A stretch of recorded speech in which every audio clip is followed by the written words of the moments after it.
વિસાવદરના મોટી મોણ પરી આયોજિત ખેડૂત મહાસભા.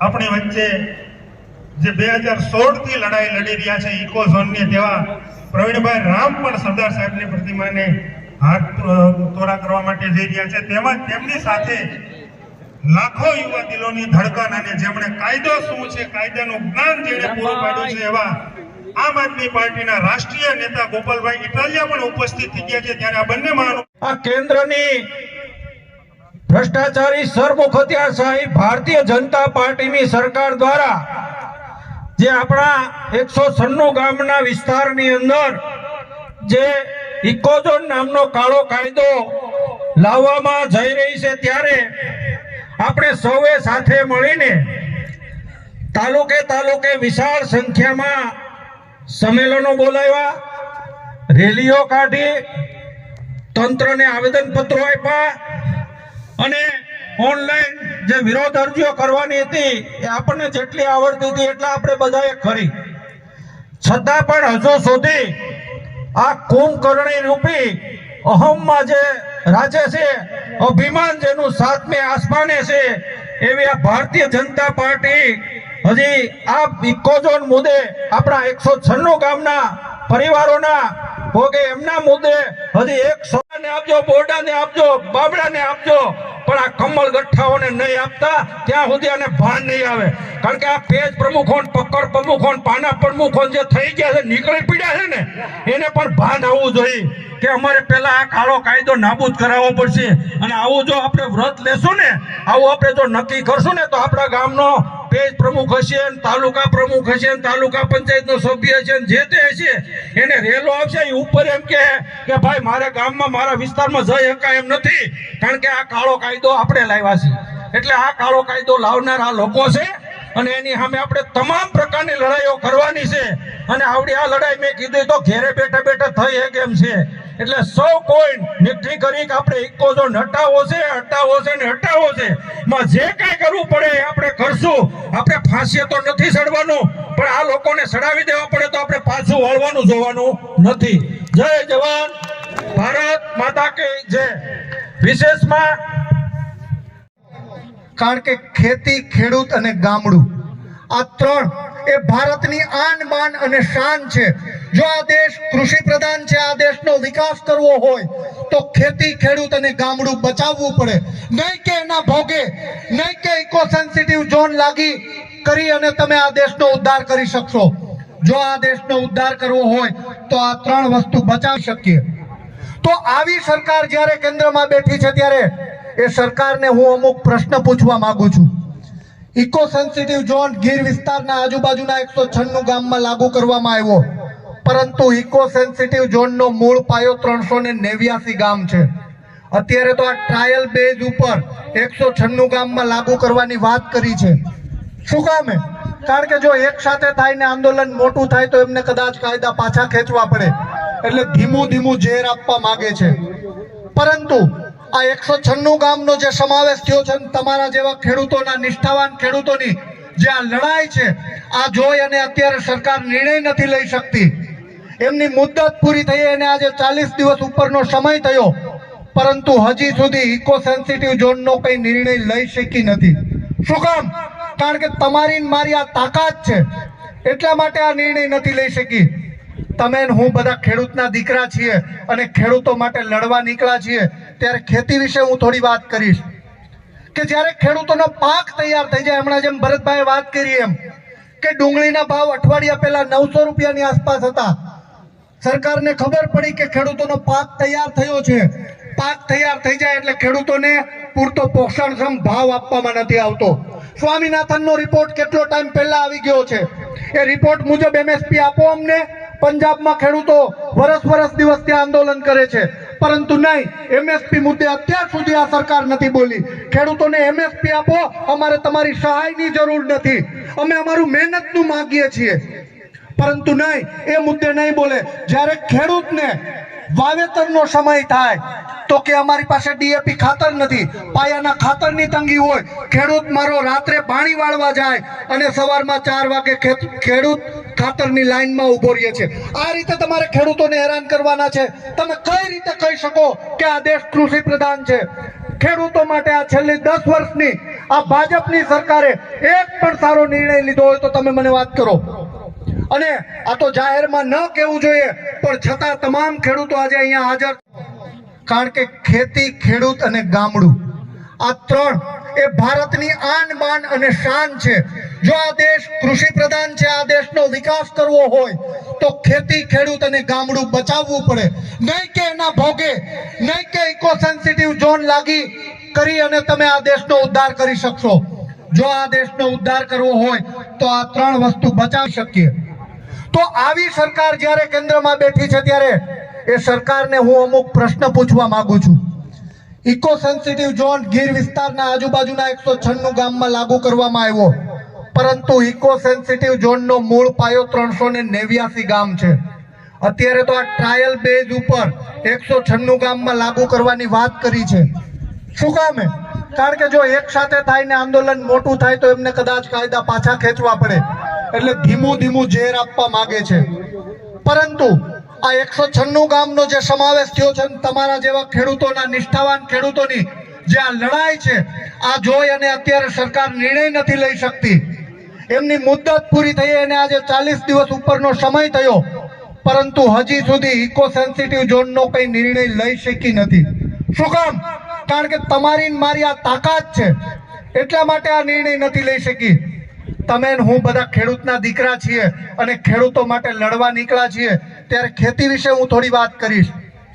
કે જ્યારે ખેડૂતોનો પાક તૈયાર થઈ જાય, હમણાં જેમ ભરતભાઈએ વાત કરી એમ કે ડુંગળીના ભાવ અઠવાડિયા પહેલા 900 રૂપિયાની આસપાસ હતા.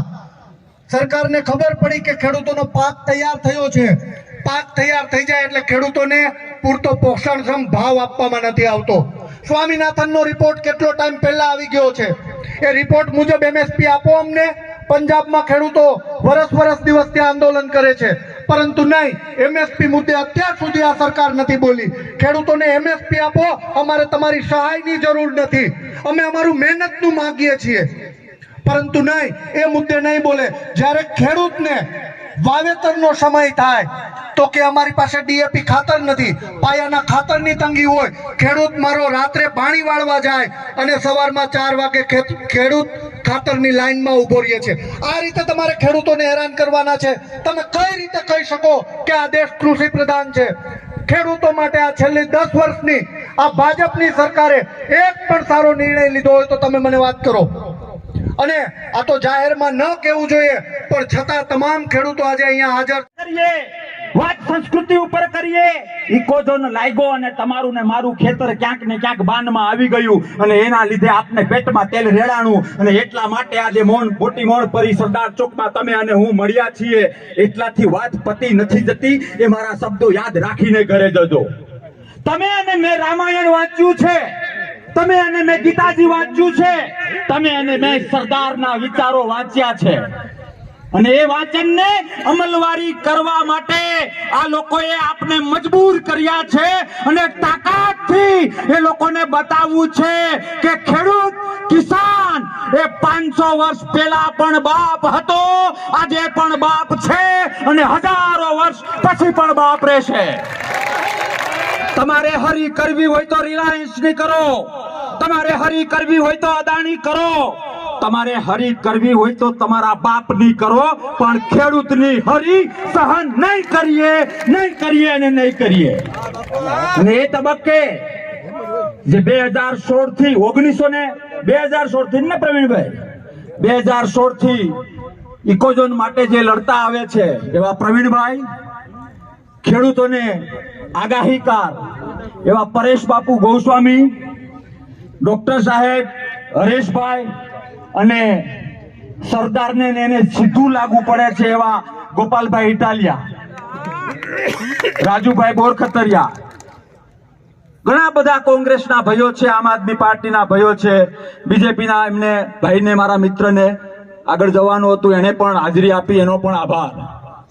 મારે વાત એ કરવી છે મારે વાત એ કરવી છે કે તમે તમારામાંથી કોઈ સારો માણસ ક્યાંક કોઈનું માગું નાખે, મારું માગું નાખીએ, ઘડીક એવું વિચારીએ. અરે મારા ને તમારા દાદાએ આપને શીખવાડેલું છે, સરદાર પટેલનો એ વિચાર છે, કૃષ્ણએ પણ કહ્યું છે, રામે પણ કહ્યું છે, સનાતન ધર્મ પણ સ્વીકારે છે. આ દુનિયાના મુખ્ય 13 ધર્મો છે, એ 13 ધર્મો સ્વીકારે છે. હે મારા ભાઈઓ, હે મારી બહેનો, તમે અને હું જાણીએ છીએ કે જીભાનનો કાચો હોય ને એના ઘરનું પાણી પીવું પણ પાપ છે, પાપ છે, પાપ છે ને પાપ છે. હા કે ના?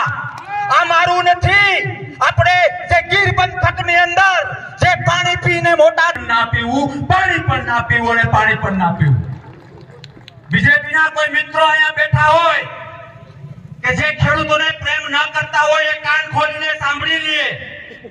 તમારા ગામમાં જાઓ, તમારા વિસ્તારમાં જાઓ, તો ત્યાં પણ એ ભક્તોને કહેજો કે ધર્મના નામે રાષ્ટ્રને, ધર્મના નામે ગુજરાતને જે ગેરમાર્ગે દોર્યું, સાહેબ, પરસેવો પાડનાર વ્યક્તિ ઉપર અન્યાય કરવો એ પણ પાપ છે. હા કે ના? ફરીથી કહું છું કે પરસેવો પાડનાર વ્યક્તિ ઉપર અન્યાય કરવો એ પણ પાપ છે. હા કે ના? તમારી અને મારી માં, આપણી ખેતી, આપણે હિંમતમાં હતા કે મારી જમીનના 10 લાખ રૂપિયા છે. આપણે હિંમતમાં હતા કે મારી જમીનના 25 લાખ રૂપિયા થઈ ગયા છે. મેં પોતે 22 લાખમાં મંગાડી હતી, મેં મારી જમીન નહોતી આપી કે હજી ભાવ વધશે, હજી ભાવ વધશે. છેલ્લા 1 મહિના ને 10 દિવસમાં કોઈ ઘરાક આવ્યો તમારા ગામમાં? બાકી ગાડીઓ લઈને પકતા થઈ થઈને ગામમાં આટા મારવા આવે. ખબર બારના જમીન લેવા આવ્યા છીએ. જમીન કાં? હવે આવો ને, આવો. હવે તમારી અને મારી જમીન, તમારી અને મારી માને સસ્તી કરવાના આ લોકોએ ધંધા કર્યા છે. એને જો ધંધે ન લગાડીએ તો ક્યાંક ને ક્યાંક આપણી માને એવું થશે કે આ લોકોનો 9 મહિના વચન મેં ખોટો ઉપાડ્યો એવું થશે. એટલા માટે લડવાની જરૂર છે, એટલા માટે તાકાતથી કરવાની જરૂર છે. કદાચ મનમાં એવો વિચાર આવે કે શું સભાઓ કરીએ, મોટા મોટા ભાષણો કરીએ, એનાથી કઈ થાય એવું મનમાં વિચાર આવે. 51 લાખના 65 લાખના વીઘા વેચાણા છે અને આજે એ 50% ભાવમાં કોઈ ઘરાક આવે છે? તમારે ને મારે જમીન વેચવી નથી, પણ કોઈ જંગલ ખાતા વાળો, કોઈ સરકારી અધિકારી, કોઈ ભાજપનો, મારે કંટ્રોલ આવી જાય છે, કોઈ ભાજપનો માણસ, તમે સમજી જજો હું શું કહેવા માંગુ છું, સમજી જજો. તમને સમજાવવા આવે કે આ તો આમ આદમી પાર્ટી વાળા આમ કરે છે, કોંગ્રેસ વાળા આમ કરે છે. હકીકતમાં આ છે, એને પેલા સાલ ઉડાડજો ને એ સાલનો 100 રૂપિયા વાળી સાલ ઉડાડજો, એનું સન્માન કરજો. પછી એને કહીએ મારા વાલા ખેડૂના પેટનો છો કે ઉપરથી આવ્યો છો એવું કહેજો. આવું પૂછજો. ખેડૂતના આંગણામાં ને ખેતરમાં ધૂળ ખાઈને જે મોટો થયો હોય ને, એ ખેડૂત કરતા કોઈ દી પાર્ટીને મોટી ન ગણે. એ તમારો મારો ભરોસો છે, ન ગણે. એને કહેજો કે તારી વાત સાથે સહમત છે, તમને સમજાવશે કે આ લોકો ખોટા છે, તમને કઈ પ્રોબ્લેમ નહીં થાય, બધું સીધું સાદું છે, આમ છે તેમ છે. એને એક જ પ્રશ્ન પૂછજો કે મારા ગામની પેલા ભાઈની જમીન 20 લાખનો વીઘો મગાણીથી ને ભાઈએ નથી આપી, એને તમે રજવાડા જેવી વાત કરજો. આપણે સરદાર ચોકમાં સરદારના સાનિધ્યમાં બેઠા છીએ, આપને નાની વાત ન પોસાય. એને કહેજો કે હું 5 વીઘાનો ખેડૂત નથી, હું 50 વીઘાનો ખેડૂત નથી, હું 100 વીઘાનો ખેડૂત નથી. એને કહેજો હું 196 ગામનો માલિક છું, 196 ગામનો માલિક છું. એને કહેજો કે તારામાં છાણ હોય, તારામાં તાકાત હોય, તે સોરઠની ધરતી ઉપરનું અનાજ ખાઈને જો મોટો થયો હો તો આવ મળદનો દીકરો થઈને મારી 10 વીઘા નહીં, મારા 196 ગામ વેચવા છે. તાકાત હોય તો આવ. પણ ભાવ એ ઇકોઝોનનું રાક્ષસ ઇકોઝોન નામનું ભૂંડ આવ્યું ઈ પેલા જે જમીનનો ભાવ હતો એ ભાવ આપી દ્યો, અમારે 196 ગામ વેચવા છે. બોલો છો તૈયાર? એ પછી તરત જ ભાષા બદલી જાય. એમાં એવું છે ને કે આ તો પાર્ટી આઈડિયોલોજી પ્રમાણે અમારે ચાલવું પડે. મારે એવું થાય તમારો અવાજ હું ઉપર સુધી પહોંચાડવાનો પ્રયત્ન કરીશ, એને કઈ તારીફ